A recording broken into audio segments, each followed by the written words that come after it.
superhero. You know, like Spider-Man the web slinger or Crypto the superdog.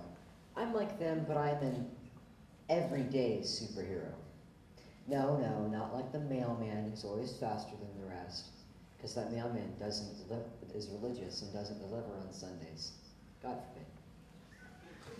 I'm an everyday superhero because I use my powers 24/7. Even though Spider-Man takes breaks off for the holidays, I don't. Which, by the way, makes me instantly better. What is this power, you might ask? Well, no matter the situation, rain, hail, or snow, I have the unruly power to make people smile. Astonishing, right? What, you don't believe me? Well, let me prove it to you.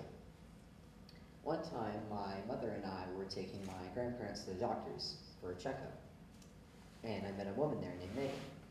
Now, Megan was around 60 years old, and she spent the last 3 months in a wheelchair. And if you don't know, people that are in wheelchairs aren't really talked to that much as people that aren't in wheelchairs.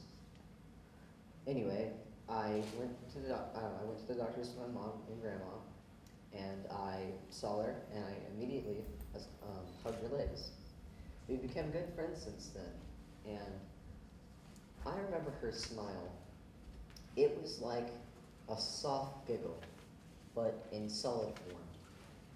Not a sound, but a moving picture. For my second story, I was going on a youth mission trip with my church. We went around to different places and we helped people with Alzheimer's, or just listened to them. So one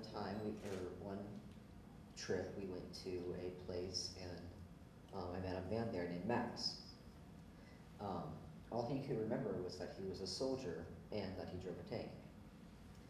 So one day he told me a story, and then the next day he told me the same story, and the same story, and the same story. I hope that made him happy, because it made me happy. I remember his smile. It was minute, but it was everlasting. All throughout his story, he had a slight grin formed on his face, on his cheeks. Now, for my last story, I was going to the doctor's, and I met a woman there. As soon as I saw her, I ran through the doors and hugged her. She began to cry, and I asked her if everything was okay. She said that it was fine, and it was great. She then got up and walked to my mom and said that that was the first time in her entire life of 80 years that any white person had hugged her. Ever. Now, as a 3-year-old, that kind of blew my mind. I remember her smile. It was like her entire being had changed. Like she was a new person. Like she was kind of enlightened. Believe me, I kind of, maybe, sort of 50-50. Well, that's not my main focus. My main focus is to teach you how to, as I like to call it, solve the case. It's simple, really, to make people smile. Just try to. There's no class you have to take or an SAT you have to fill out. Just go outside and do some field work. Have any of you ever tried to flirt with anybody? Okay, it's kind of like that. It's inside you, and nothing's going to change that except yourself. So, have you smiled yet? Maybe not on the outside, but on the inside. Well, that's good. It looks like I did my job. And I hope you can too, because a world full of smiles is pretty good. With happiness comes togetherness, and with togetherness comes, what's that word? Tranquility. And as humans, that's kind of hard. So join the fight.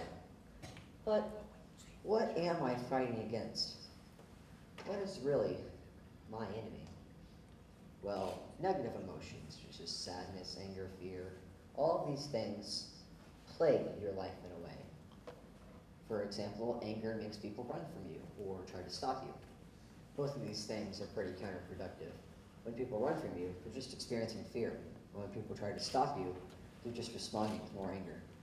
See what I mean about these emotions are a plague? They kind of contaminate people, make them disregard happiness. Why would that ever be good? Well, let's go by them one at a time to see. First of all, there's sadness. This emotion makes people reflect upon themselves, to see what's wrong. It's really the why emotion. Next, there's anger. This one's more of a tool. Anger can be used to motivate someone, even yourself. But if you use a tool incorrectly, something gets destroyed. Finally, there's fear. Fear is like an amplifier for an irrational thought or idea. Say, a monster under your bed. All these emotions are okay, and it's fine to experience them. But in my opinion, happiness is the one true good emotion.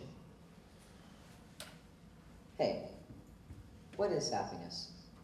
Well, happiness is the emotion of joy and excitement. Happiness acts like a shield that protects you from more negative emotions. When you're happy, you don't want to be sad or angry or scared. All you want to do is smile. So, come with me. Experience tranquility.